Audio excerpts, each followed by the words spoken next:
दोस्तों, आखिर जो भारत में मुगल और अंग्रेज नहीं कर पाए वो भारत के राजनेताओं ने कर दिया।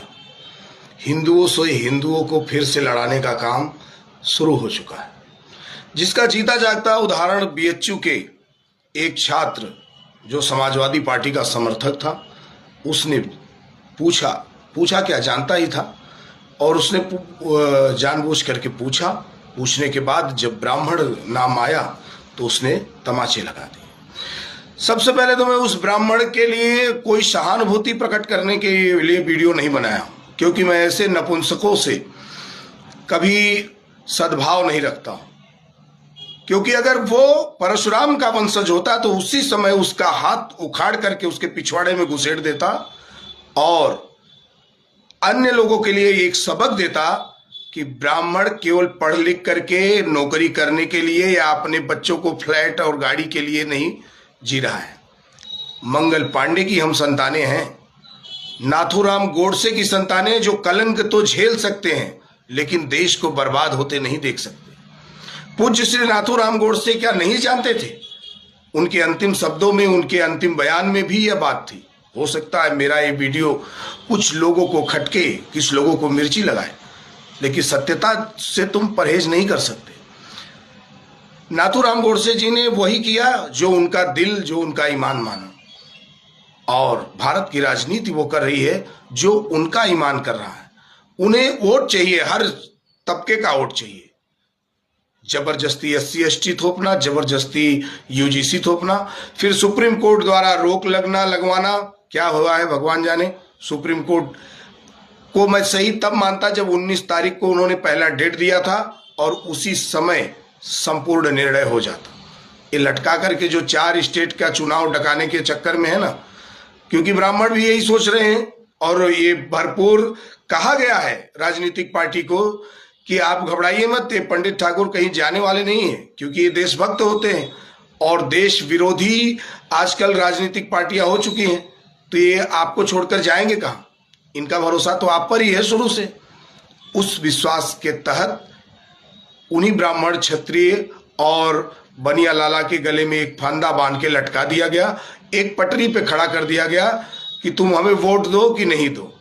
इधर कुआं और इधर खाई, डिसबैलेंस कि अगर दोनों तरफ से पैर हटा तो सीधे गए। ये हमारे देश की राजनीति ने सनातन को दिया है। सनातन की बात करने वाले लोगों ने सनातन को ऐसा दे दिया कि सनातन अब आपस में ही लड़कर मरता रहेगा। न जाने कितने SC ST में कितने कमजोर तबके के लोग, जिसका पूरा परिवार उजड़ गया, जिसका पूरा सत्यानाश की कगार पे आ गया। देश की राजनीति उन्हें लौटा नहीं सकती, देश का सुप्रीम कोर्ट उन्हें लौटा नहीं सकता। और क्यों इस देश के इस दोगले संविधान पर हम भरोसा करें? क्यों इस कचरे पर भरोसा करें? मैं इस समय वर्तमान जो संविधान है उसको कचरा मानता हूं, क्योंकि जो हमारा वास्तविक संविधान है, जिसे श्री राजबिहारी प्रेम नारायण राजबिहारी दादा ने लिखा था, जिस संविधान को, जिसको डॉक्टर अंबेडकर ने हस्ताक्षर किया था, वो संविधान तो आज विलुप्त है। वो भारत का संविधान है कहां? ये तो 23 बार हत्या किया गया भारत का वो संविधान है जिसे राजनेता अपने अपने समय पर भुनाते रहते हैं, संशोधन करते रहते हैं। हमें तो उस संविधान को पूज्य मानेंगे जो संविधान उस समय BN राव साहब और 299 लोगों ने मिलकर के भारत को समर्पित किया था। वो संविधान तो छुपा दिया गया और कहा जाता है संविधान को मानते हो कि गीता को? अरे गीता मानने वाला अगर सामने है तो हम गीता को मानेंगे, संविधान मानने वाला सामने है तो संविधान को मानेंगे। वोट की राजनीति, जिस तरह से गंदी राजनीति खेली जा रही है इस समय देश में, देश को बर्बाद करने के लिए, और उसमें भी केवल सवर्ण समाज को, तो मैं ऐसे तो असदुद्दीन ओवैसी का घोर विरोधी हूं, लेकिन अगर ये बात है कि ब्राह्मण होने के नाते कॉलेज में आदमी पढ़ नहीं सकता, उसे कोई भी तमाचा मार के चला जाएगा, और वो नपुंसक UGC के डर से कंप्लेन भी नहीं दर्ज कराएगा, क्योंकि कराए तो किसको कराए? करने वाला कौन है? सब इन्हीं के तो चट्टे बट्टे हैं। तो फिर तो हम तो AMI जो है, ये असदुद्दीन ओवैसी मजलिसे ये कौन सा राजनीतिक पार्टी है इसका समर्थन करने के तैयारी में है। करना चाहिए।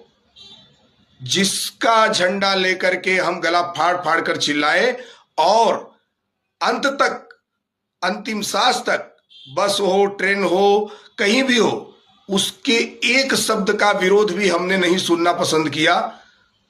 वही हम लोगों के सीने पर अगर गोलियां चला देता तो एक बार बर्दाश्त था, लेकिन पीठ पर ऐसा जहर भुजा खंजर घोंप दिया कि वो निकाल दो तो भी मर जाओ और रखे रहो तो मरना तय है। अगर सनातन के लोग इसी तरह जाति पात में पहले की तरह बढ़ते रहे और इन राजनीतिक दोगलों के शिकार होते रहे तो कोई बात नहीं। आज तुमने किसी पंडित को थप्पड़ मारा है, उसकी मजबूरी होगी, उसके पीछे कुछ लोग होंगे, उसके पीछे उसका परिवार होगा जिसकी वजह से उसने उस बेइज्जती को सहा। लेकिन आने वाला समय, तुम्हारी ये जो लाल टोपी है, जो कार सेवकों के रक्त से रंगी हुई इस लाल टोपी को जो तुमने लगा करके थप्पड़ मारा है, तुम्हारे सर्वनाश का विषय तय करेगी। क्योंकि उस समय भी उन लोगों को घमंड और अहंकार हो गया था, जब भगवान श्री कृष्ण का जमाना था, कि हमारा तो कुछ हो ही नहीं सकता। लेकिन दुर्वासा जब कोप कियो, ब्राह्मण बलि पाताल फट्यो और ब्राह्मण से 60,000 को मार्यो, ब्राह्मण सोख समुद्र गयो और ब्राह्मण ही यदुवंश बिडारो। मत बैर करो इस ब्राह्मण से भगवान बिहारो। कपिल के कोप से नष्ट हुए सागर सुत, दुर्वासा के कोप से यदुकुल नसायो है। और श्रृंगी ऋषि श्राप दीनो राजा परीक्षित को, कोटि यत्न कीन्हो पर अंत सर्प खायो है। कली का प्रभाव कही सकत जात नहीं, लेकिन जब ब्राह्मण ये कोप किया तो कौन सुख पायो है। याद रखना, दुर्वासा के एक श्राप ने द्वापर युग के उस महान योद्धा के पूरे वंशजों का सर्वनाश कर दिया था। ये लाल टोपी लगाकर जो तुमने थप्पड़ मारा है, ये लाल टोपी का सर्वनाश तय है। जय हिंद।